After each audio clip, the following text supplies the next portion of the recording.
SANHARP is a human and research capital development program which was established by the Department of Science and Technology, which seeks to generate skills for the nuclear sector.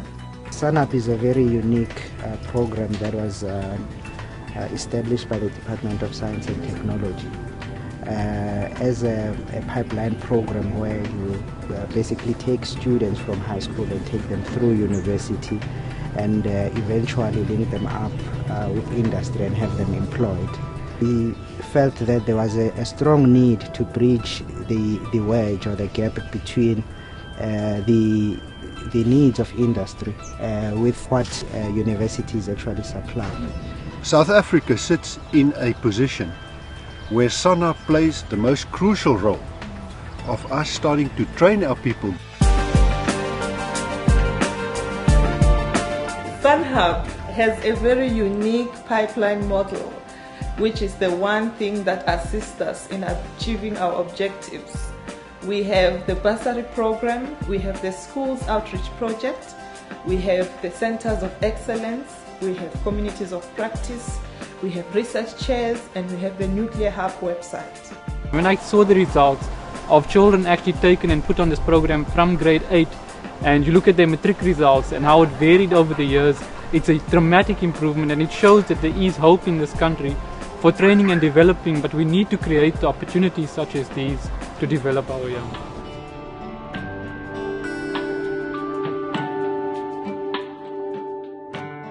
Tabisa, it's so nice having you here, especially now that we can show you the laboratories and you can see how your help has helped build and train students on the practical side as well as the theoretical side of nuclear engineering specifically.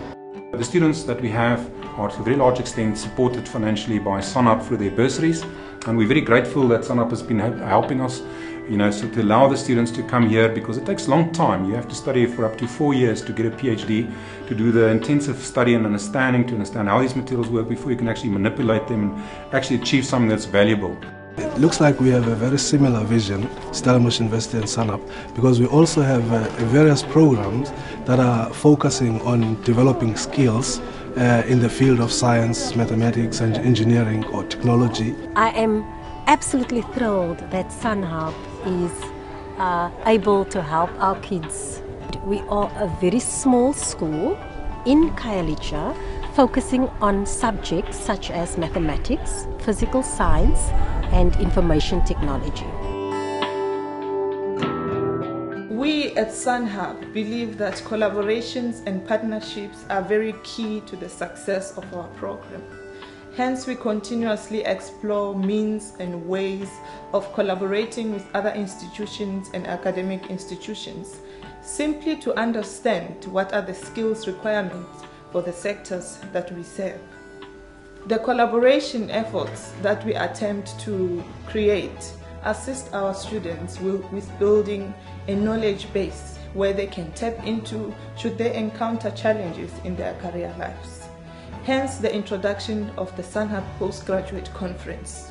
We needed to start the postgraduate conference so that firstly and most importantly, students can be able to display their research to industry, and basically the postgraduate conference will then serve as a platform for interaction between your academics, your students as well as industry. This gives students confidence in what they are doing, because if you produce a thesis without publication, then a thesis in the library is very useless. But if a thesis is shared by other people and you get inputs, then that thesis becomes relevant. Going to publications, going to patenting, and going to commercialization, and ultimately industrialization.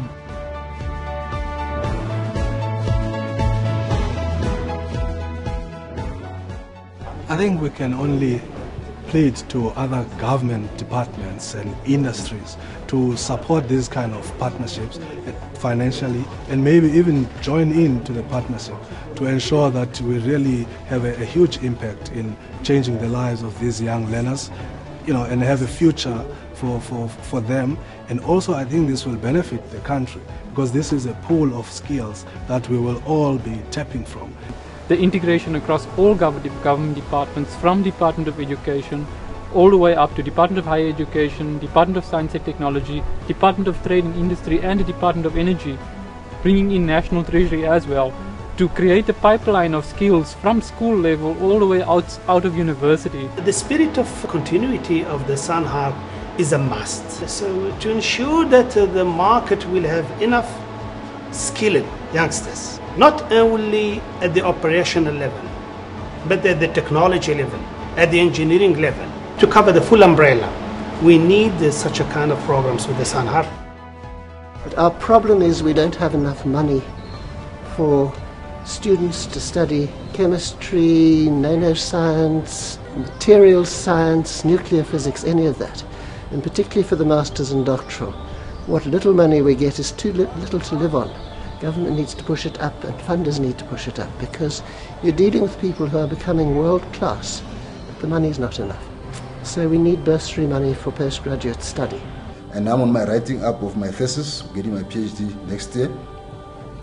And for SANHARP to be able to fund everybody who's interested in the field of science and technology is for every stakeholder that's talking the language of science and technology, get in touch with SANHARP, be partners of SANHARP, so that the help that I've got from SANHARP, all other kids out there could also have the same opportunity. I got the SANHARP bursary. Ever since then, they've supported me financially, supported me in a motherly way, so to speak. All the degrees that I have, it belongs to SANHARP. It's not mine. Like even today, I was supposed to present and I didn't, but I wanted to say something, to say thank you. I owe it all to the students of SANHARP. I owe it all to the funders of SANHARP. It was a launch pad for my career. One thing that makes me proud to be a member of SANHARP is that its model is very unique, and as such, the Department of Science and Technology is going to use the same model to expand into the new Energy Human Capital Development Program, which means that we are now exploring new energy sectors to be integrated into SANHARP. Department of Science and Technology, its mandate, number one, is to drive research, more especially type 1 research. So because of the need of skill in nuclear and energy, the HCD programs that used to be housed by SANHARP will also be moved, and there are other also energy programs that will continue coming. From the way you've been developing, more especially from high school level, where you've been growing your own timber with using some selected Dinaledi schools, and then through undergraduate, postgraduate, up to PhD level, we've been seeing that this program is very successful. So if we have all the energy programs under SANHARP, then we are sure that in terms of the energy skills, that objective will be reached. I would like to appeal to international stakeholders. I would like to appeal to all donor funding agencies, all government departments, to consider a program like SANHARP. Currently, the Department of Science and Technology is the only sole funder. The National Research Foundation is the implementing agency of this wonderful program. We need support in terms of funding. We need support in terms of exchange programs. SANHARP will continue to pioneer future engineers and scientists in South Africa.